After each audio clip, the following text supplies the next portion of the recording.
الحمد للہ رب العالمین والصلاة والسلام علی سید المرسلین اما بعد فاعوذ باللہ من الشیطان الرجیم بسم اللہ الرحمن الرحیم۔ قرینہ گفتگو، فن گفتگو، حصہ دوم، اصلاح کرنے کا طریقہ۔ کسی کی اصلاح کرنا بھی ایک فن ہے جسے سیکھنا چاہیے، کیونکہ ہم انسان ہیں، انسانوں کے ساتھ رہتے ہیں، اور انسان کے بارے میں کسی نے کیا خوب کہا، الانسان مرکب من الخطاء والنسیان، کہ انسان غلطی اور بھول کا مرکب یعنی کمبینیشن ہے۔ مطلب یہ ہے کہ انسان سے غلطی ہو جاتی ہے، چاہے کوئی بھی کام کر رہے ہوں، چاہے کسی بھی شعبے سے تعلق ہو، بات چیت کرنے میں غلطی ہو جاتی ہے، بیان، واز، خطاب کرنے میں بھی غلطی وغیرہ ہو جاتی ہے۔ اب رہی بات اس کی اصلاح کی، اس کی درستگی کی، تو اس کا بھی ایک خاص پراپر طریقہ ہوتا ہے۔ جس طرح فن گفتگو حصہ ایک میں ذکر کیا گیا تھا کہ جس کی اصلاح کی جائے اس کو ایسا محسوس نہ ہو کہ آپ اس کی بے عزتی کر رہے ہیں، بلکہ اس کو ایسا محسوس ہو کہ آپ اس کے ہمدرد یعنی ویل وشر ہیں، محسن ہیں، اس کے لیے بھلائی چاہ رہے ہیں۔ اب اس کے لیے ہمیں اپنے انداز پر غور کرنا چاہیے کہ ہمارا انداز کیسا ہونا چاہیے اصلاح کرتے ہوئے۔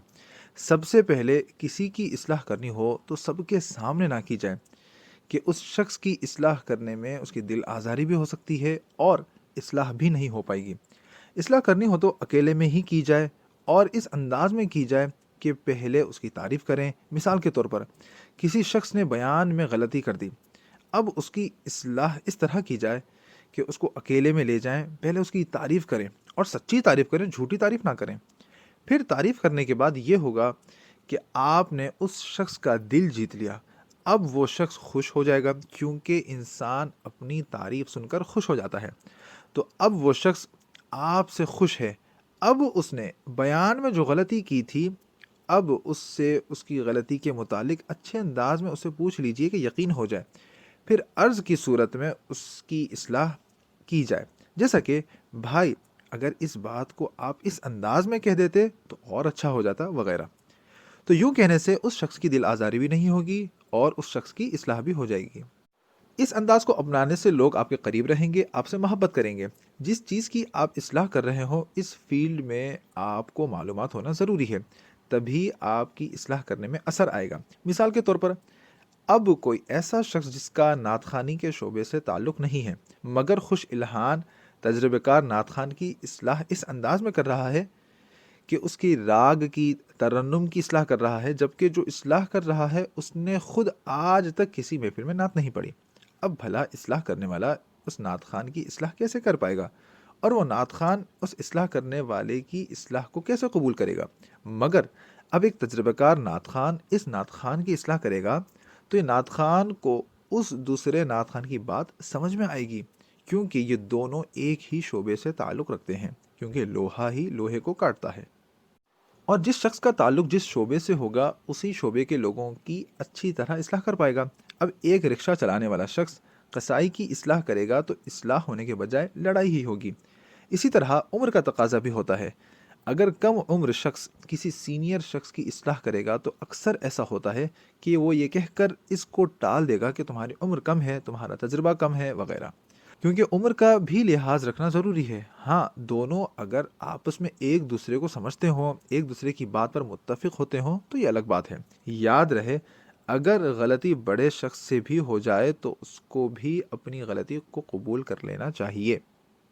والدین کا کسی بھی گھریلو محفل میں بچے کو پکڑ کر سب کے سامنے اس کی اصلاح کر بیٹھ جانا اصلاح نہیں کہلائے گی، بلکہ اس طرح بچہ سب کے سامنے احساس کمتری کا شکار ہو سکتا ہے۔ والدین کو چاہیے کہ اپنی اولاد کی اکیلے میں اصلاح کریں اور حوصلہ افزائی سب کے سامنے کریں، اور اپنے بچوں کی ہر بات توجہ سے سنیں، جہاں وہ غلط ہوں ان کی اصلاح کریں۔ عموماً بچے جب بھی کوئی بات کرتے ہیں تو انہیں وہیں خاموش کروا دیا جاتا ہے کہ تم تو بس چپ ہی رہو، تمہاری کمی تھی بولنے کی۔ باقی بہن بھائیوں کے سامنے اسے ڈیگریڈ کرنا یا بات بات پر ٹوکنا اور ہر وقت ڈانٹ ڈپٹ کرنا، اس سے بچے میں خود اعتمادی یعنی سیلف کانفیڈنس کا فقدان ہو سکتا ہے۔ والدین کو چاہیے کہ اپنے لہجے میں نرمی اختیار کریں تاکہ بچے کی مثبت یعنی پازیٹیو انداز میں اصلاح ہو سکے۔ بات میں طنز کا استعمال کرنا۔ آج کل بات کرتے ہوئے طنز کا استعمال بہت زیادہ پایا جاتا ہے، بالخصوص دوستوں میں۔ اس میں غور کرنا چاہیے کہ کہاں طنز کرنا چاہیے اور کہاں نہیں۔ کچھ لوگوں کی عادت ہوتی ہے کہ وہ ہر بات میں طنز کا استعمال کرتے ہیں، کہ ہر بات میں طنز استعمال کرنے سے اس شخص پر یقین بھی کم ہوگا، کیونکہ ایسا لگے گا کہ یہ شخص ہمیشہ کی طرح طنز ہی کر رہا ہے۔ مثال کے طور پر ایسا شخص کسی کی تعریف بھی کرے تو یوں لگے گا جیسے طنز ہی کر رہا ہے۔ طنز استعمال کرنے کا مطلب یہ ہے کہ جس شخص نے جملہ طنز استعمال کیا تو اس نے جو جملہ کہا وہ اس کا حقیقی مطلب نہیں ہوتا بلکہ اس کا کوئی اور معنی ہوتا ہے۔ مثال کے طور پر کسی شخص نے ایسے بیان یا جلسے میں شرکت کی جس میں مقرر نے اتنا اچھا بیان نہیں کیا۔ اب اس شخص سے کسی نے پوچھا کہ تقریر کیسی تھی یا جلسہ کیسا تھا۔ اب وہ ایسا کہے گا، کیا ہی زبردست تقریر تھی، کیا ہی زبردست جلسہ تھا، میرا دل کر رہا ہے کہ ہر سال اس جلسے میں شرکت کروں اور اس مقرر کی بار بار تقریر سنوں وغیرہ۔ اس کا مطلب یہ تھا کہ جلسہ کامیاب نہ تھا اور تقریر بالکل بھی اچھی نہیں تھی۔ کبھی کبھار ایسا ہوتا ہے کہ لوگوں کو پتہ ہی نہیں ہوتا کہ طنز ہوتا کیا ہے۔ اگر ان سے کسی نے طنز کیا مزاح کی نیت سے لیکن وہ اس سے ناواقف، علم نہیں ہوتا کہ یہ طنز استعمال کر رہے ہیں۔ کبھی کبھار کچھ لوگ طنز تانا یعنی ٹونٹ کے معنی میں استعمال کرتے ہیں۔ اس سے دوستی رشتے ٹوٹتے ہیں۔ تانا دینے والیوں کو تو ویسے بھی لوگ پسند نہیں کرتے اور نہ ہی اپنے قریب کرتے ہیں۔ بات کرتے ہوئے مذاق یا مزاح کرنا۔ بات کرتے ہوئے ہنسی مذاق اتنا ضروری ہو گیا ہے کہ ہماری مجلسیں پوری نہیں ہوتی جب تک کہ ہنسی مذاق نہ ہو۔ اب کچھ لوگ اعتراض کر سکتے ہیں کہ کیا اب ہم خوش بھی نہیں ہو سکتے، ہنسی مذاق بھی نہیں کر سکتے، کیا ہم ہر وقت منہ پھلائے رکھیں؟ جواب: سب سے پہلے ہمیں یہ غور کرنا چاہیے کہ ہم اپنی مجلس میں جو ہنسی مذاق کر رہے ہیں کیا اس سے کسی کی غیبت تو نہیں ہو رہی ہے، کیا کسی کا مذاق تو نہیں اڑا رہے ہیں، یا کسی کی دل آزاری تو نہیں کر رہے ہیں۔ ہمیں خود غور کرنا چاہیے۔ جو زیادہ مذاق کرتے ہیں ان کے لیے ایک روایت پیش خدمت ہے۔ امیر اہل سنت دامت برکاتہم العالیہ اپنی کتاب گفتگو کے آداب صفحہ 31 میں نقل فرماتے ہیں، مسلمانوں کے دوسرے خلیفہ حضرت عمر فاروق اعظم رضی اللہ تعالیٰ عنہ فرماتے ہیں کہ جو مذاق کرتا ہے وہ لوگوں کی نظروں سے گر جاتا ہے۔ احیاء العلوم جلد 3 صفحہ 389۔ بالکل صحیح بات ہے اور دیکھا بھی گیا ہے کہ جو شخص زیادہ مذاق وغیرہ کرتا ہے اس شخص کو لوگ باوقار نہیں سمجھتے اور نہ ہی اس کی کسی بات کو سنجیدہ لیتے ہیں کہ یہ تو ہر وقت مذاق ہی کرتا رہتا ہے، اور وہ لوگوں کی نظروں میں بھی گر جاتا ہے اور لوگ اس کی اتنی عزت بھی نہیں کرتے جتنی ایک سنجیدہ شخص کی کرتے ہیں۔ ہاں، کبھی کبھار مذاق کر لیا وہ الگ بات ہے۔ اسی طرح دوستوں کی بیٹھک میں دوست آپس میں ایک دوسرے سے ہنسی مذاق کرتے ہیں کہ ہماری تو محفل ہی ہنسی مذاق کے بغیر مکمل ہی نہیں ہوتی، تو ایسوں کے لیے ایک اور روایت پیش خدمت ہے۔ امیر اہل سنت دامت برکاتہم العالیہ اپنی کتاب گفتگو کے آداب صفحہ 31 میں نقل فرماتے ہیں کہ حضرت عمر بن عبدالعزیز رحمۃ اللہ تعالی علیہ فرماتے ہیں کہ آپس میں مذاق مسخری مت کیا کرو کہ اس طرح ہنسی ہی ہنسی میں دلوں میں نفرت بیٹھ جاتی ہے۔ یقیناً حق فرمایا، اور ہمارے بزرگان دین کے ارشادات میں تو حکمتیں بھری ہوتی ہیں۔ بظاہر تو ایسا لگتا ہے کہ ہم تو دوست ہیں، آپس میں اتنا تو چلتا ہی ہے کہ کچھ نہیں ہوتا، لیکن دونوں میں سے کسی ایک کو برا تو لگتا ہی ہوگا مگر وہ کہتا نہیں، دکھاوے کے لیے ہنس رہا ہوتا ہے تاکہ جس نے مذاق کیا اس کو برا نہ لگے۔ ہاں، کبھی کبھار چل جاتا ہے، لیکن اگر ایک عادت ہی بنا لی جائے کسی کا مذاق اڑانے کی تو یہ عادت اچھی نہیں۔ کچھ لوگ مذاق اڑاتے ہیں کسی کے بات کرنے کے انداز پر، کچھ لوگ کسی کی شکل کا مذاق اڑاتے ہیں اور کسی کی کوئی خاص حرکت وغیرہ کا مذاق اڑاتے ہیں۔ شروع میں احساس نہیں ہوتا، لیکن آہستہ آہستہ دل میں دشمنی بیٹھ جاتی ہے۔ آئیے اسی کے تعلق سے امام غزالی رحمۃ اللہ تعالی علیہ کیا فرماتے ہیں۔ سیدی امیر اہل سنت دامت برکاتہم العالیہ اپنی کتاب گفتگو کے آداب 31 اور 32 پیج میں نقل فرماتے ہیں، کہا جاتا ہے کہ ہر چیز کا بیج یعنی سیڈ ہوتا ہے اور دشمنی کا بیج مزاح یعنی ہنسی مذاق ہے، اور یہ بھی کہا گیا ہے کہ مزاح یعنی ہنسی مذاق عقل کو چھین لیتا اور دوستوں کو جدا کر دیتا ہے۔ سیدی امام غزالی رحمۃ اللہ تعالی علیہ نے صحیح بات ارشاد فرمائی ہے کہ مذاق مسخری کی آخری حد دوستوں کو جدا کر دینا ہے۔ یہ اس وقت ہوتا ہے جب آپ بہت زیادہ مذاق مسخری کرتے ہوں، کیونکہ گفتگو کی خوبصورتی میں مزاح بھی شامل ہے۔ اس سے مزاج یعنی موڈ بھی اچھا رہتا ہے۔ ہر وقت سنجیدہ طبیعت میں رہنا بھی نقصان دہ ہو سکتا ہے، اس سے لوگ آپ کے قریب بھی نہیں آئیں گے، اور اگر آپ گفتگو میں مذاق مزاح لطیفہ شامل کریں گے تو لوگ آپ کو دوست رکھیں گے، آپ سے بات کرنے کی، آپ کی بات سننے کی، آپ سے دوبارہ ملنے کی تمنا کریں گے۔ اسی طرح کچھ لوگ ہوتے ہیں جو دوسروں کو ہنسانے کے لیے جھوٹ کا سہارا لیتے ہیں۔ آئیے عبرت کے لیے ایک روایت پیش خدمت ہے۔ فرمانے جانے جانا صلی اللہ تعالی علیہ وآلہ وسلم ہے، ہلاکت ہے اس کے لیے جو بات کرتا ہے اور لوگوں کو ہنسانے کے لیے جھوٹ بولتا ہے، اس کے لیے ہلاکت ہے، اس کے لیے ہلاکت ہے۔ اللہ اکبر۔ وہ لوگ اس حدیث مبارکہ سے عبرت حاصل کریں جو لوگوں کو ہنسانے کے لیے جھوٹ بولتے ہیں۔ آئیے ایک اور روایت ملاحظہ فرمائیے۔ اللہ عز و جل کے آخری نبی صلی اللہ تعالیٰ علیہ وآلہ وسلم نے فرمایا، بندہ بات کرتا ہے اور محض یعنی صرف اس لیے کرتا ہے کہ لوگوں کو ہنسائے، اس کی وجہ سے جہنم کی اتنی گہرائی یعنی ڈیپتھ میں گرتا ہے جو آسمان اور زمین کے درمیان کے فاصلے یعنی ڈسٹینس سے زیادہ ہے، اور زبان کی وجہ سے جتنی لغزش یعنی مسٹیکس ہوتی ہیں وہ اس سے کہیں زیادہ ہے جتنی قدم سے لغزش یعنی مسٹیکس ہوتی ہے۔ اللہ اکبر۔ حضرت علامہ عبد الرؤف مناوی رحمۃ اللہ تعالی علیہ لکھتے ہیں، امام غزالی رحمۃ اللہ تعالی علیہ فرماتے ہیں کہ یہاں ہنسانے والی بات سے مراد ایسی بات ہے جس میں غیبت، ایذاء مسلم یعنی مسلمانوں کو تکلیف دینے یا کوئی گناہ کا پہلو پایا جائے، ورنہ محض یعنی صرف مزاح والی بات پر وعید یعنی ڈسٹریکشن نہیں ہے۔ لیکن افسوس ہماری گفتگو ان گناہوں سے پاک کیسے ہو، کیونکہ ہم تو اس کو مذاق میں لیتے ہیں کہ مذاق چل رہا ہے وغیرہ، مگر یہ نہیں دیکھتے کہ اس طرح مذاق کرنے سے ایک مسلمان بھائی کا دل ٹوٹ رہا ہے، اس کی دل آزاری ہو رہی ہے۔ تو ہمیں احتیاط کرنی چاہیے کہ ہمیں کس سے کس طرح بات کرنی ہے، اور یہ بھی سیکھنا ضروری ہے کہ کب کس سے کیسے مذاق کیا جائے۔ اللہ عز و جل ہمیں احترام مسلم نصیب فرمائے اور مسلمانوں کی دل آزاری سے محفوظ رکھے، آمین یا رب العالمین۔ کب، کیا، کس کو، کیسے بات کرنے کا وقت، مقام، موقع، محل، کس طرح، اس چیز کا علم حاصل کرنا بہت ضروری ہے کہ کب، کیا، کس کو، کیسی بات کی جائے۔ کچھ لوگ ایسے بھی ہوتے ہیں جن کو یہی نہیں معلوم ہوتا کہ کس وقت کیا بات کی جائے، جیسے کبھی کبھار سنجیدگی کا موقع ہوتا ہے مگر وہاں غیر محل بے موقع بات کہہ دینا ہے۔ اسی طرح کہیں جنازے کا موقع ہو، کوئی میت سامنے ہو اور کوئی شخص آ کر اپنی زندگی کے واقعات سنانے لگ جائے تو لوگ اس کی طرف توجہ کرنے کے بجائے اس کو نظر انداز کر دیں گے اور کہیں گے کہ اس کو یہی نہیں معلوم کہ کس موقع پر کیا بات کی جائے۔ اسی طرح کچھ باتیں امانت کی طرح ہوتی ہیں جو دوسروں کے سامنے نہیں بولی جاتی۔ ہر شخص ہر بات کا اہل یعنی کیپیبل نہیں ہوتا، ہر بات کسی سے بھی بتائی نہیں جاتی۔ اسی طرح عمر کا بھی تقاضا ہوتا ہے کہ چھوٹی عمر کے بچوں سے ہر بات نہیں کہی جا سکتی کہ وہ اس کے اہل نہیں ہیں۔ جیسے عربی کا جملہ ہے کلموا الناس علی قدر عقولہم، یعنی لوگوں سے ان کی عقلوں کے حساب سے بات کیا کرو۔ اس لیے سامنے والے کو دیکھنا ضروری ہے کہ سامنے والا شخص اس بات کا اہل ہے بھی یا نہیں۔ جیسے کچھ لوگوں کی عادت ہوتی ہے کہ انہیں کسی کے متعلق کوئی بات پتہ چل جائے تو وہ سب کو بتاتے پھرتے ہیں اور یہ تک کہتے ہیں کہ کسی کو نہیں بولنا، جبکہ ہر شخص آگے والے کو یہی بول رہا ہوتا ہے کہ کسی کو نہیں بولنا، اور اس طرح سب کو پتہ چل جاتا ہے۔ یہ بہت بری عادت ہے۔ اسی طرح کوئی بات سامنے والے شخص کو کس طرح کہنی ہے یہ بھی بہت اہم ہے، کیونکہ بات اچھی ہو مگر کس انداز میں کہنا چاہیے، کس طریقے سے کہنا چاہیے، یہ بھی ایک فن ہے جو سیکھا جا سکتا ہے۔ واقعہ، ایک مرتبہ ایک بادشاہ نے عجیب سا خواب دیکھا۔ اب اس کو اس خواب کی تعبیر انٹرپریٹیشن جاننی تھی، تو خواب کی تعبیر کے لیے اس نے اپنے وزیر کو بتایا۔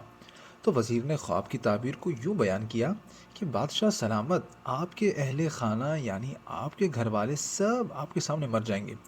یہ سن کر بادشاہ غصے میں آ گیا اور اس وزیر سے اس کی ذمہ داری چھین لی۔ اس کے بعد اس وزیر کے نائب ڈپٹی کو بلایا تو اس نائب وزیر نے وہاں جانے سے پہلے سارا معاملہ پتہ کر لیا کہ وزیر کو کس وجہ سے نکالا گیا۔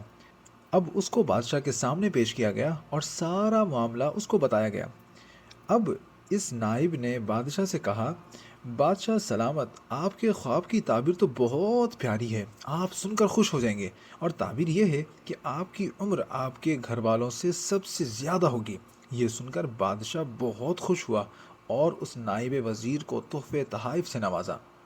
تو ہمیں اس سے کیا پتہ چلا کہ بات ایک ہی تھی، بادشاہ کے گھر والے اس کے سامنے مر جائیں گے، مگر انداز دونوں کا الگ الگ تھا، ایک کو تحفہ ملا اور ایک کو سزا۔ رشتے خراب ہونے کی وجوہات، ہم کچھ کام ایسے کرتے ہیں جن سے دوسروں کی زندگیوں میں راحتیں اور آسانیاں آتی ہیں، جیسے کسی بیمار کی عیادت کرنا، کوئی پریشانی ہو تو اس کی پریشانی دور ہونے کے لیے دعا کرنا، اس کو تسلی دینا، الغرض ہر وہ ہمدردی والا کام کرنا جن سے دوسروں کو خوشی حاصل ہو، ان کی خوشی اور غمی میں ان کا ساتھ دینا۔ اور کچھ کام ہم وہ کرتے ہیں جن سے لوگوں کی زندگی میں تکلیفیں بڑھ جاتی ہیں اور ان کی زندگی مشکل ہو جاتی ہے، جیسے کسی پر الزام لگانا، کسی کو جھاڑنا، مارنا، بے عزت کرنا، حوصلہ شکنی کرنا یعنی کسی کے حوصلے کو توڑنا، کسی کو تانا دینا بات بات پر۔ کسی کو تانا دینے سے اس کے دماغ پر بہت برا اثر پڑتا ہے، کیونکہ ہمارا کسی سے اچھے انداز میں بات کرنا اس کی مردہ زندگی کو خوشیوں والی زندگی میں بدل سکتا ہے، کسی کی بنجر زمین کو سرسبز و شاداب کر دیتا ہے۔ اسی طرح کچھ لوگ بات کرتے ہیں تو سامنے والے کا خیال نہیں کرتے ہیں، جو منہ میں آئے بک دیتے ہیں، کبھی کبھار مذاق میں، کبھی طنز میں، کبھی تانا دے کر کسی کے خوبصورت گلشن کو اجاڑ دیتے ہیں۔ ہمیں نہیں پتا کہ سامنے والا کس حالت میں ہے، اس کے دل کی کیا کیفیت ہے، اس کے گھر کی کیا حالات ہیں وغیرہ۔ اسی لیے کسی نے کیا خوب کہا تھا کہ کسی کو خوش نہیں کر سکتے تو کم از کم غمزدہ تو نہ کرو۔ آپ کے دو میٹھے لفظ ہمیشہ کسی کو تر و تازہ کر سکتے ہیں، اور اسی طرح آپ کے دو زہریلے الفاظ کسی کو ٹکڑے ٹکڑے کر دیتے ہیں۔ اس لیے جب بھی زبان سے لفظ نکالیں تو اس کو اچھی طرح سوچ کر بولیے۔ امیر علیہ سنت فرماتے ہیں پہلے تولو بعد میں بولو۔ اسی طرح انگریزی میں کہتے ہیں think before you ink۔ اس طرح یہ انگریزی کا لفظ think یعنی سوچنا، غور و فکر کرنا۔ اب اس کو تفصیلاً لکھتے ہیں اور سمجھتے ہیں۔ T is it true؟ کیا یہ سچ ہے؟ H is it helpful؟ کیا یہ فائدہ مند ہے؟ I is it inspiring؟ کیا یہ متاثر کن ہے یعنی متاثر کرنے والا ہے؟ N is it necessary؟ کیا یہ ضروری ہے؟ K is it kind؟ کیا یہ اچھا ہے؟ تو ہمیں بات کرنے سے پہلے یہ سوچنا چاہیے کہ جو بات میں کر رہا ہوں یہ سچی بات ہے، جو بات میں کر رہا ہوں کیا یہ فائدہ مند ہے، جو بات میں کر رہا ہوں کیا یہ متاثر کن ہے، جو بات میں کر رہا ہوں کیا یہ ضروری ہے، کہیں غیر ضروری بات تو نہیں، جو بات میں کر رہا ہوں کیا یہ اچھی بات ہے، کہیں فضول بات تو نہیں۔ رشتے خراب ہونے کی وجوہات میں سے جھوٹ، غیبت، چغلی وغیرہ بھی شامل ہیں۔ یہ ایسے کام ہیں جن سے رشتے خراب ہوتے ہیں۔ اگر کوئی شخص ماں باپ سے جھوٹ بولتا ہے جبکہ ماں باپ کو پتہ ہوتا ہے تو اس کی عزت ماں باپ کی نظروں میں ختم ہو جائے گی اور اس کا اعتبار بھی ختم ہو جائے گا۔ بہن بھائی، یہ رشتہ بھی ایسا ہے کہ اس میں وہ معاملات نہیں جو ماں باپ کے ساتھ ہوتے ہیں، مگر اس رشتے میں بھی احساسات ہوتے ہیں۔ جس طرح ماں باپ کے رشتے میں جھوٹ نہیں بول سکتے بلکہ جھوٹ بولنا تو سب کے ساتھ حرام ہے، اسی طرح بھائی بہن، دوست وغیرہ کے رشتے بھی ایسے ہیں کہ اس میں ہمیں جھوٹ، غیبت، چغلی، حسد، منافقت وغیرہ سے بچنا چاہیے۔ اس سے مضبوط رشتے خراب ہو جاتے ہیں، کیونکہ گناہوں کے اندر کبھی بھی بھلائی نہیں ہو سکتی، ہمیشہ برائی ہی برائی ہوتی ہے۔ حوصلہ افزائی کرنے کا طریقہ اور فائدے۔ حوصلہ افزائی کرنے سے مرے ہوئے جذبے زندہ ہوتے ہیں۔ حوصلہ افزائی کرنا ایسی دوا ہے جس سے کمزور کو طاقت ملتی ہے، بے ہمت کو ہمت ملتی ہے، سست یعنی لیزی انسان کو چست یعنی ایکٹیو کر دیتا ہے۔ اس کے اور بھی فائدے ہوتے ہیں کہ اگر کوئی شخص کوئی نیا کام کر رہا ہے یا کوئی ایسا کام کر رہا ہے جو عوام میں کرنا پڑتا ہے، جیسے بیان کرنا یا پریزنٹیشن پیش کرنا، تو اس حالت میں وہ شخص پہلے ہی سے امید ختم کر چکا ہوتا ہے، کیونکہ وہ ڈر رہا ہوتا ہے۔ اب اس حالت میں اس موقع پر کوئی اس کی امید کو توڑ دے یا اس کی حوصلہ افزائی نہیں کرے تو اس کے اندر پہلے ہی سے جتنی امید تھی آپ کی حوصلہ شکنی سے اور ختم ہو جائے گی۔ اس کا ایک اور نقصان یہ بھی ہو سکتا ہے کہ اس کے اندر جو چھپی خوبیاں ہوتی ہیں وہ بھی ظاہر نہیں ہو سکتی، کیونکہ ہر شخص کے اندر کچھ نہ کچھ خوبیاں چھپی ہوتی ہیں، بس صحیح وقت اور صحیح موقع کا انتظار کرنا ہوتا ہے۔ پھر ایسا شخص احساس کمتری کا شکار بھی ہو جاتا ہے، پھر وہ کام آئندہ کبھی نہیں کرے گا کیونکہ آپ نے اس کی حوصلہ شکنی کر دی یعنی حوصلہ توڑ دیا۔ اب آئیے حوصلہ افزائی کرنے کا طریقہ بھی جانتے ہیں۔ سب سے پہلے ہم جس کی حوصلہ افزائی کر رہے ہیں اس میں جھوٹ شامل نہ ہو، حقیقت بات ہو کہ اس کی حوصلہ افزائی کرنے میں جھوٹ نہ بول رہے ہوں۔ حوصلہ افزائی اس انداز سے نہ کیجیے کہ آگے والے کو یہ لگے کہ آپ تعریف میں طنز کا استعمال کر رہے ہیں، جیسے آپ نے بیان تو اچھا کیا لیکن بہت گھبرا رہے تھے۔ اس میں آپ نے تعریف بالکل نہیں کی بلکہ اس کی حوصلہ شکنی کر چکے ہیں۔ وہ شخص نہ جانے پہلی بار یا دوسری بار بیان دے رہا ہوگا یا کچھ اور کام بھی ہو، لیکن وہ آپ کی تعریف سے منفی یعنی نیگیٹو بات ہی لے گا، وہ آپ کی تعریف بھول جائے گا۔ اسی لیے کسی کی تعریف کریں تو حقیقی تعریف کریں تاکہ اس شخص یعنی جس کی تعریف کر رہے ہوں اس کو برا نہ لگے بلکہ خوشی ملے۔ اسی طرح کسی کی اصلاح کر رہے ہوں تو پہلے اس کی حوصلہ افزائی کریں تاکہ اس کا دل آپ کے قبضے میں آ جائے اور جب کسی کا دل آپ کے اختیار میں آ جائے تو اب جو چاہے کریں، تو پہلے اس کی حوصلہ افزائی کریں، پھر اس کے بعد جس چیز کی اصلاح کرنا ہو تو بآسانی کر سکتے ہیں۔ اسی طرح زندگی کے ہر شعبے میں حوصلہ افزائی کی ضرورت پڑتی ہے، مثلا ماں باپ اور اولاد۔ اگر اولاد نے کوئی اچھا کام کیا تو ماں باپ کو چاہیے کہ اپنے قیمتی وقت میں سے کچھ لمحے نکال کر حوصلہ افزائی کر دیں، کیونکہ اس سے بچوں کے ذہن پر کافی اچھا اثر پڑتا ہے کہ ہمارا اچھا کام کرنے سے ہمارے والدین خوش ہوتے ہیں، ورنہ ان کے ذہن میں یہ ہوگا کہ ہمارے کچھ اچھا کرنے سے ہمارے والدین کو کچھ فرق ہی نہیں پڑتا۔ اسی طرح نگران کو چاہیے کہ اپنے ماتحت یعنی جو اس کے نیچے ہیں ان کی حوصلہ افزائی کریں۔ اسی طرح استاد کو چاہیے کہ اپنے شاگردوں کی تعریف کرے، چاہے انہوں نے کوئی بڑا کام کیا ہو یا چھوٹا سا، حوصلہ افزائی ضرور کریں، کیونکہ حوصلہ افزائی کرنا سنت مبارکہ بھی ہے کہ پیارے آقا صلی اللہ تعالیٰ علیہ وآلہ وسلم نے سیدنا صدیق اکبر رضی اللہ تعالیٰ عنہ کو صدیق کے لقب سے نوازا۔ اسی طرح سیدنا عمر رضی اللہ تعالیٰ عنہ کو فاروق اور سیدنا علی رضی اللہ تعالیٰ عنہ کو اسد اللہ و اسد رسول فرمایا۔ حضرت خالد بن ولید رضی اللہ تعالیٰ عنہ کو سیف اللہ کا لقب عطا فرمایا۔ یہ کس قدر پیاری عادت کریمہ ہے، اس سے کتنا دل خوش ہوا ہوگا کہ میرے آقا علیہ السلام نے مجھے صدیق فرمایا، اسد اللہ و اسد الرسول فرمایا وغیرہ۔ تو ہمیں بھی چاہیے کہ ہم اپنی زندگی میں حوصلہ افزائی کو ضرور شامل کریں۔ اور ایک خاص بات یہ ہے کہ آپ کسی شخص کی ذہانت کی اتنی تعریف نہ کریں بلکہ اس کی محنت کی تعریف اور حوصلہ افزائی کریں، کیونکہ ذہانت یعنی میموری ایک خاص عنایت ہے، تحفہ بارگاہ الہی ہے، لیکن ایک شخص ہے جس کے پاس یہ نعمت نہیں ہے لیکن وہ محنت کر رہا ہے، تو ایسے شخص کو اپریشیٹ کریں، اس کی حوصلہ افزائی کریں گے تاکہ اس کی محنت وصول ہو جائے۔ خاموشی۔ 7 جگہیں ایسی ہیں جہاں خاموش رہنا آپ کے لیے ضروری ہے۔ نمبر 1، جب بھی کوئی آپ کے سامنے اپنے جذبات و احساسات شیئر کر رہا ہو۔ نمبر 2، جب کسی جگہ پر سارے بات کر رہے ہوں، ایک دوسرے کی بات کاٹ رہے ہوں، نہیں سن رہے ہوں۔ نمبر 3، جب کوئی آپ کو اپنی بات پوری نہیں کرنے دے رہا، درمیان میں بات کاٹ دیتا ہے۔ نمبر 4، جب آپ اپنے اندر سے سوال کا جواب ڈھونڈنا چاہ رہے ہوں۔ نمبر 5، جب آپ کو لگے میں بولوں گا تو چیخوں گا۔ نمبر 6، جب آپ کسی اچھے انسان کے ساتھ خوبصورت مقام پر ہوں۔ نمبر 7، جب آپ کو یہ پتہ ہو کہ آپ کو نہیں پتہ تو خاموش رہیں۔ کسی نے کیا خوب ہی کہا ہے، "A fool is known by his speech and a wise man by silence." ایک بیوقوف شخص کی پہچان اس کے باتوں سے ہوتی ہے اور ایک عقل مند اور سمجھدار کی پہچان اس کے چپ رہنے سے ہوتی ہے۔ منہ سے نکلا ہوا ہر ایک لفظ کمان سے نکلے ہوئے تیر کی طرح ہوتا ہے کہ کبھی واپس نہیں آتا۔ آپ کے الفاظ آپ کی طاقت اور آپ کی کمزوری بھی بن سکتے ہیں۔ کبھی کبھار آپ کا بولا ہوا ایک لفظ آپ کو کئی پریشانیوں میں ڈال سکتا ہے، اسی طرح آپ کی خاموشی آپ کو کئی مصیبتوں سے بچا سکتی ہے۔ اگر کچھ سیکھنا ہے تو خاموش رہنا سیکھو، ورنہ لفظوں کے مطلب تو ہزاروں نکلتے ہیں۔ زندگی پر کام آنے والے خاموشی کے 6 فوائد۔ Number 1، silence makes your opponent confused. خاموشی آپ کے آگے والے کو خاموش کر دیتی ہے۔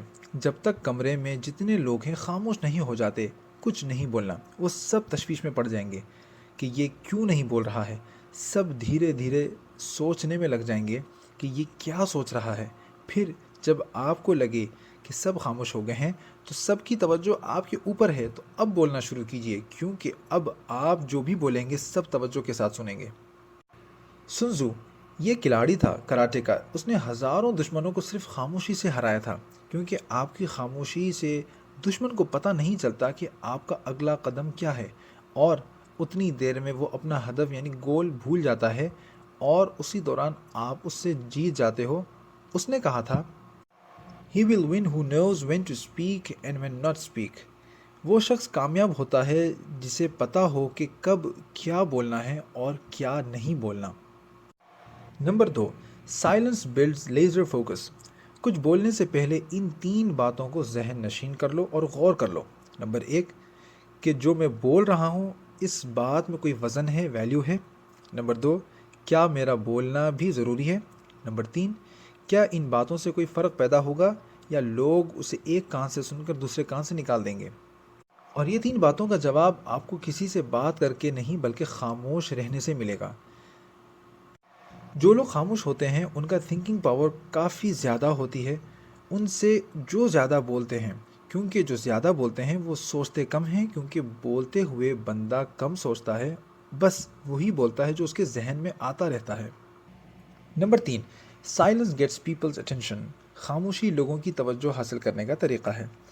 اگر آپ کبھی ایک گروپ میں ہوں یا کوئی میٹنگ میں ہوں یا کلاس روم میں ہوں تو یہ تجربہ ضرور کیا ہوگا کہ اگر کلاس میں ٹیچر کچھ بول رہا ہے یا بول رہی ہے تو آپ کا ذہن کبھی کبھار کہیں اور چلا جاتا ہے اور ٹیچر کی آواز پیچھے سے چل رہی ہوتی ہے، لیکن جیسے ہی ٹیچر خاموش ہو جائے تو آپ کی توجہ فوراً ٹیچر کی طرف چلی جاتی ہے۔ یہی چیز ہے کہ جب آپ کسی سے بات کر رہے ہوں تو آپ کو توجہ نہیں مل رہی ہوتی ہے، جیسے ہی آپ خاموش ہو جاتے ہیں آپ کی طرف توجہ آ جاتی ہے، پھر وہی لوگ آپ سے آ کر پوچھتے ہیں کہ کیا ہوا ہے، بات کیوں نہیں کرتے وغیرہ۔ نمبر 4، سائلنس بلڈز ٹرسٹ، خاموشی بھروسہ پیدا کرتی ہے۔ لوگوں کے ساتھ اچھے تعلقات قائم کرنے کے لیے بھروسہ بہت ضروری ہے، اور کسی کا بھروسہ جیتنے کے لیے آپ کو اسے سننا آنا چاہیے۔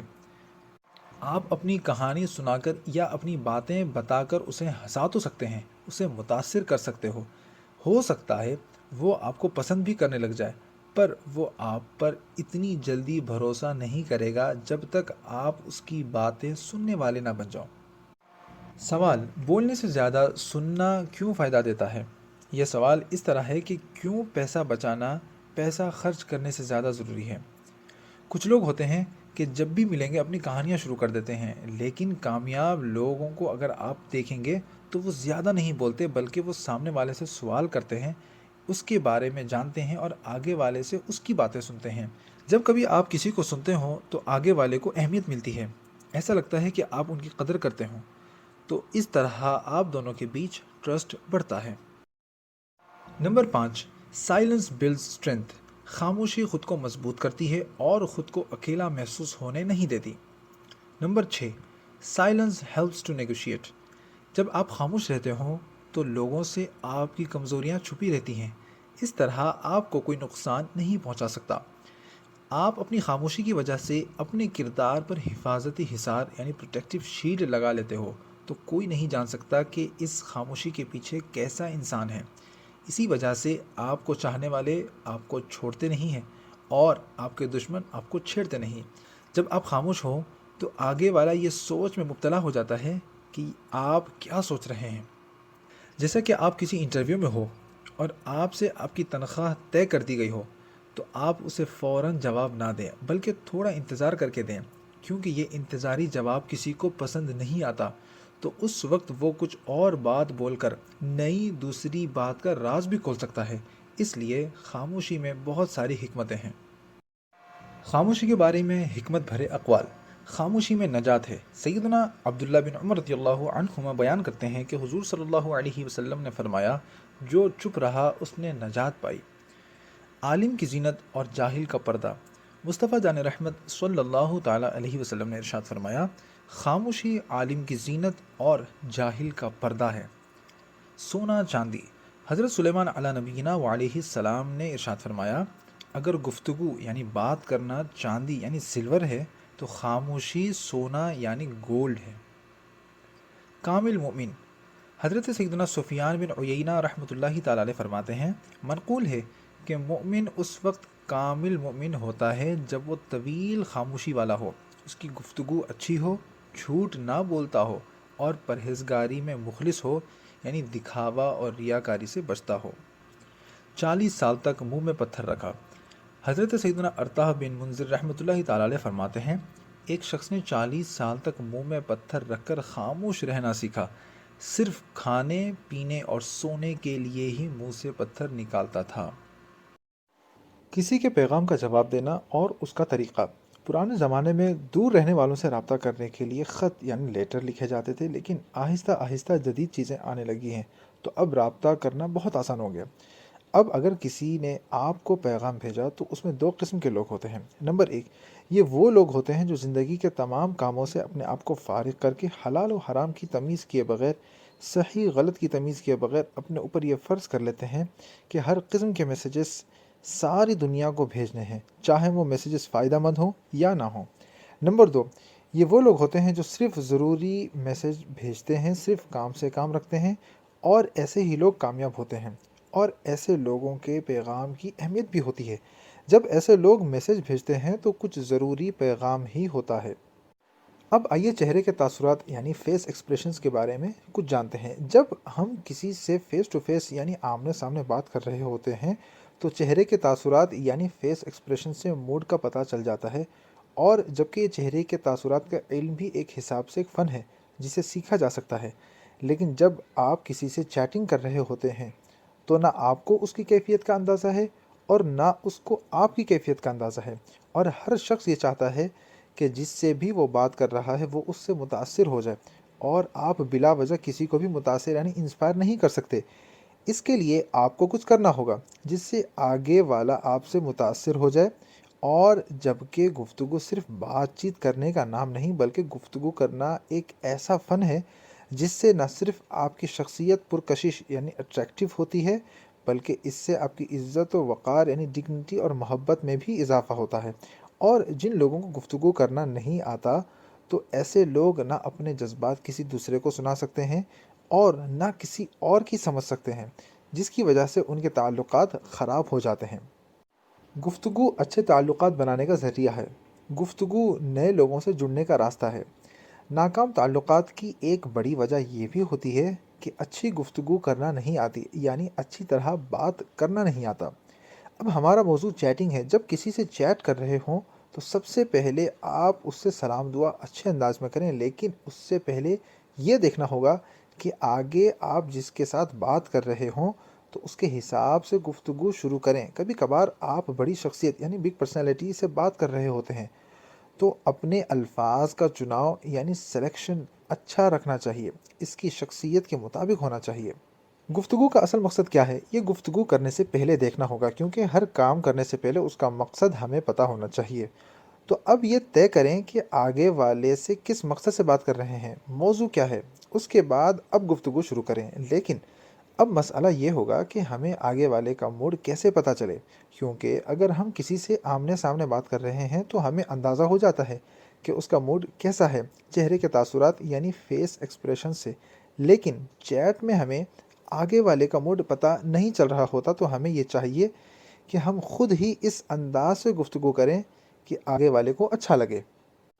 اب سوال یہ ہوگا کہ ہمیں کیسے پتہ چلے کہ آگے والے کو کیسا انداز پسند ہے؟ تو اس کے لیے بہترین طریقہ یہ ہے کہ ہمیں خود کو کیسا پسند ہوتا ہے کہ آگے والا ہم سے کیسے بات کرے، تو ہم بھی آگے والے سے اسی انداز سے بات کریں، کیونکہ ہم بھی دوسروں کے لیے وہی پسند کریں جو اپنے لیے پسند کرتے ہو۔ لیکن اگر آگے والے کا موڈ خراب یعنی موڈ آف ہو تو ہمیں چاہیے کہ ہم اچھے انداز میں بات یعنی چیٹ کریں۔ ہو سکتا ہے آپ کے اچھے انداز میں بات کرنے کی وجہ سے اس کا موڈ اچھا ہو جائے، تو اس طرح آپ آگے والے کا دل جیت سکتے ہو۔ اور جس طرح ہم کسی سے آمنے سامنے بات کر رہے ہوں تو اس کا نام لینے سے اس کو خوشی ہوگی، اسی طرح کسی سے چیٹ کرتے ہوئے بھی اس کو اس کے نام یا اس کے لقب کے ساتھ پکارنے پر بھی اس کو خوشی نصیب ہوگی، کیونکہ نفسیات کے مطابق ہر شخص کو اپنا نام سننا پسند ہوتا ہے۔ اسی طرح چیٹ کرتے ہوئے گفتگو کو چلانے کے لیے کچھ نہ کچھ سوالات کرتے رہنا چاہیے، اور یہ بات ہمیں اپنے ذہن میں رکھنا چاہیے کہ جب ہم کسی سے ملاقات کر رہے ہوں اور گفتگو کو مسلسل جاری رکھنا ہو تو سوال پر سوال کرتے رہیں تاکہ آگے والے کو بھی برا نہ لگے۔ اسی طرح کچھ لوگ اتنا بڑا پیغام تحریری صورت یعنی ٹیکسٹ میں بھیجتے ہیں کہ اگلے بندے کو سمجھ ہی نہیں آ رہا ہوتا کہ یہ شخص کہنا کیا چاہتا ہے۔ ہو سکتا ہے ایک یا دو مرتبہ آگے والا آپ کا بڑا پیغام پڑھ لے، لیکن تیسری بار وہ آپ کا پیغام کھولے گا ہی نہیں، چاہے کتنا ہی اہم پیغام کیوں نہ ہو، کیونکہ وہ آپ سے بیزار ہو چکا ہوتا ہے۔ اسی طرح صوتی پیغام یعنی وائس میسج بھیجتے ہوئے بھی یہی احتیاط فرمائیں، اور یہ احتیاط کریں کہ اتنا لمبا اور تفصیلی پیغام بھی نہ ہو کہ جس سے آگے والے شخص کو بیزاریت ہو جائے۔ وائس نوٹ جتنا مختصر ہوگا اتنا فائدہ مند ہوگا۔ رکن شورا مولانا عبدالحبیب اتاری صاحب فرماتے ہیں، جب کبھی آپ کسی کو صوتی پیغام یعنی وائس میسج بھیج رہے ہوں تو آگے والے کی پوری تفصیلات اور خیریت نہ پوچھیں، جیسا کہ سلام، کیسے ہیں حضور، امید ہے کہ آپ خیریت سے ہوں گے، خوشحال ہوں گے، اللہ آپ کو دنیا و آخرت میں خوش رکھے وغیرہ۔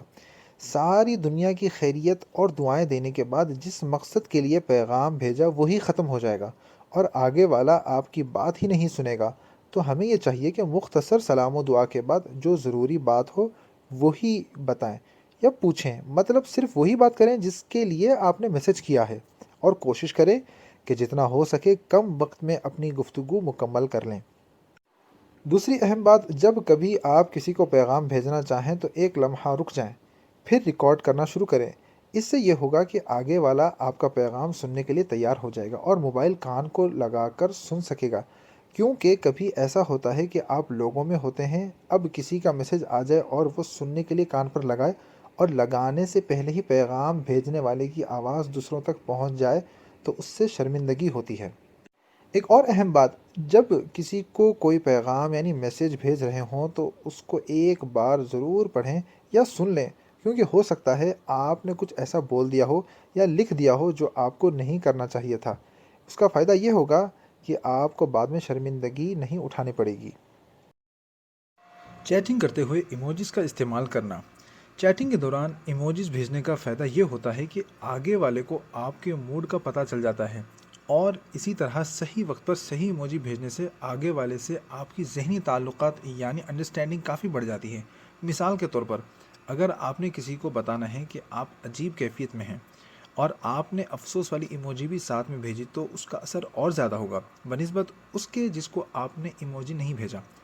اسی طرح کوئی آپ کو خوشی کا پیغام بھیجے تو اس کو خوشی والا ایموجی بھیج دیں، اس سے اس کو ایک الگ سی خوشی محسوس ہوگی، یعنی آگے والا جس طرح کا پیغام بھیجے گا اس کو اسی طرح کا جواب بھیجیں، اور اس کے ساتھ سلیقے والا ایموجی بھی بھیج دیں۔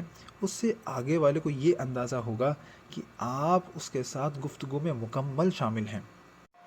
چیٹنگ کے متعلق ایک اور اہم بات یہ ہے کہ جب آپ کو کوئی میسج کرے تو اس کا جواب کس انداز سے دیں، کتنا جلدی دیں۔ اس کی کچھ صورتیں ہیں۔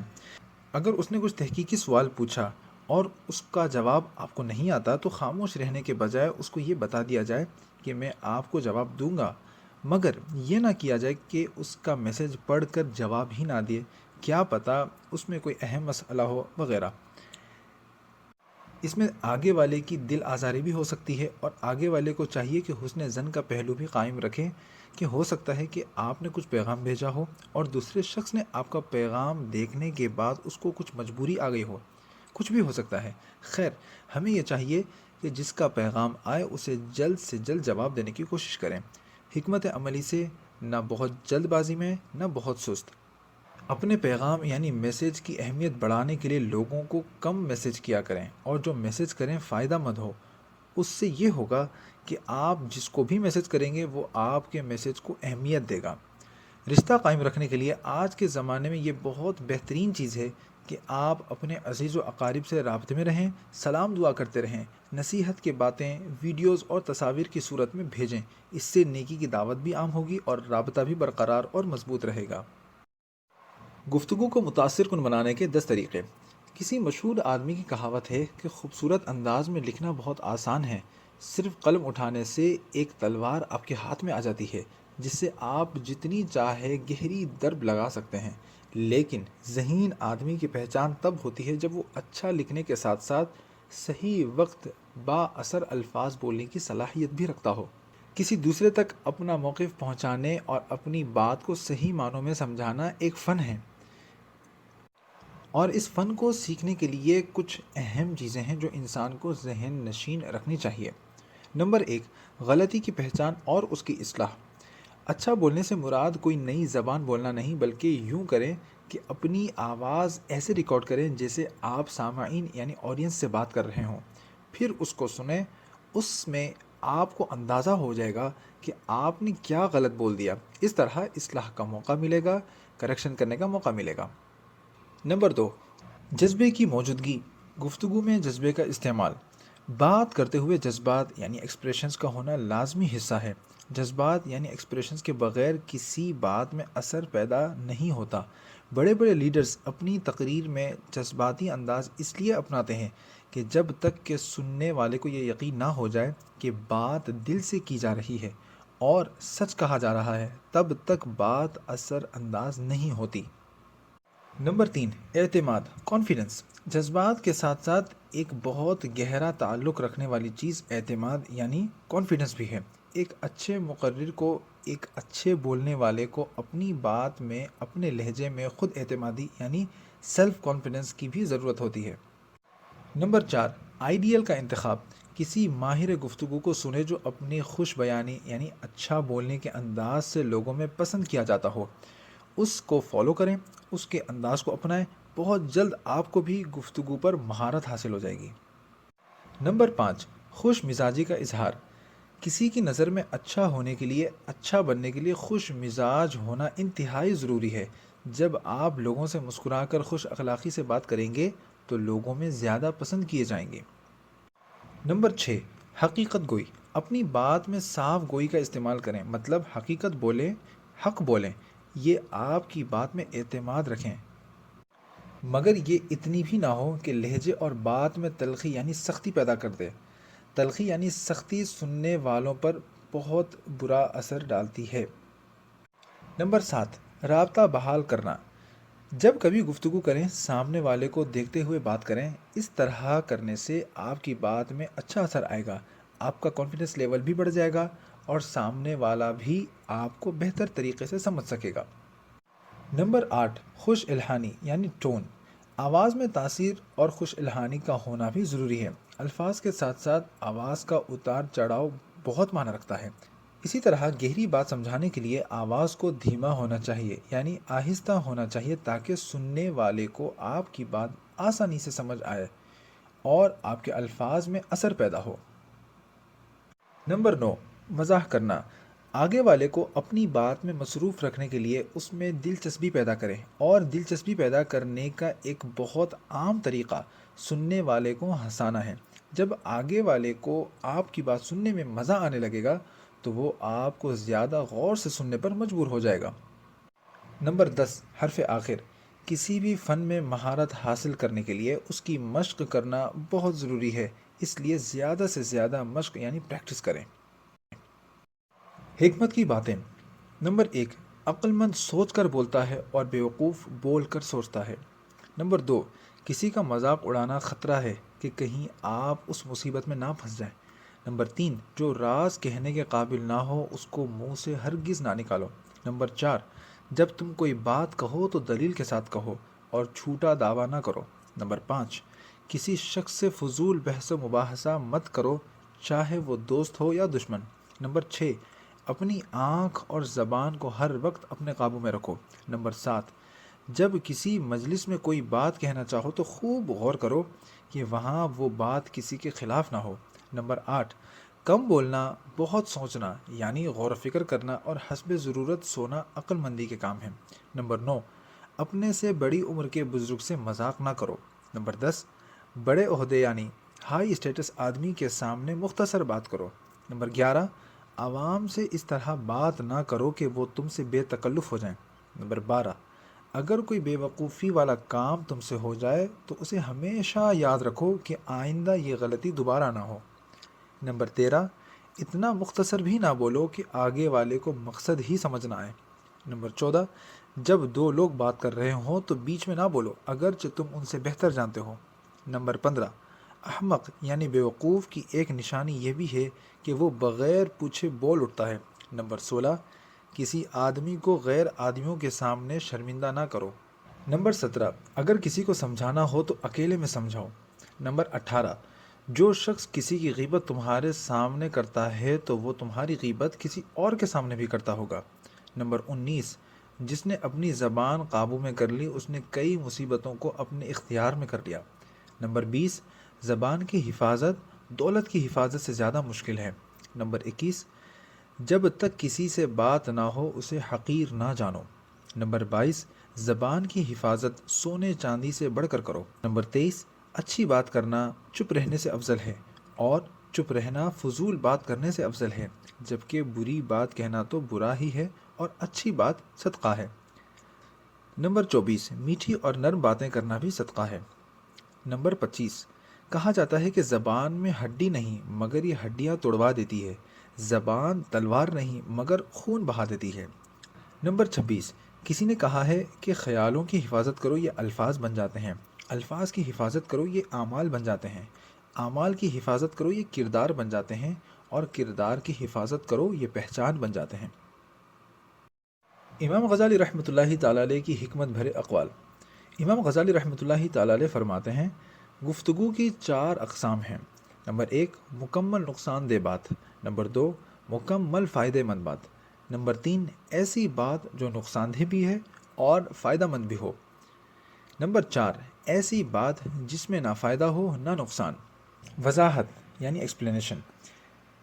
پہلی قسم جو کہ مکمل نقصان دہ ہے، اس سے ہمیشہ پرہیز ضروری ہے۔ اسی طرح تیسری قسم والی بات کہ جس میں نقصان اور فائدہ دونوں ہیں، اس سے بچنا بھی لازم ہے۔ اور جو چوتھی قسم ہے وہ فضولیات میں شامل ہے کہ اس کا نہ فائدہ ہے اور نہ ہی کوئی نقصان، لہٰذا ایسی بات میں وقت ضائع کرنا بھی ایک طرح کا نقصان ہی ہے۔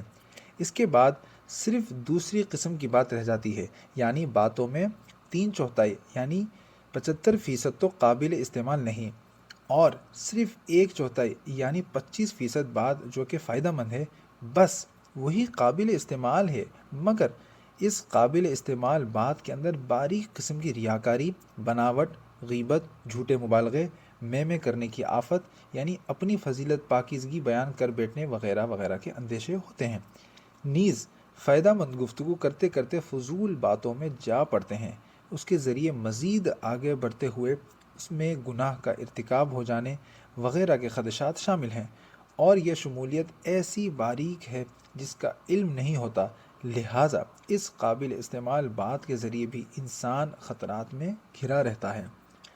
اللہ پاک ہمیں اچھا بولنے، اچھا سننے والا بنائے اور فضول گفتگو سے محفوظ فرمائے۔ آمین بجاہ خاتم النبیین صلی اللہ تعالی علیہ وسلم۔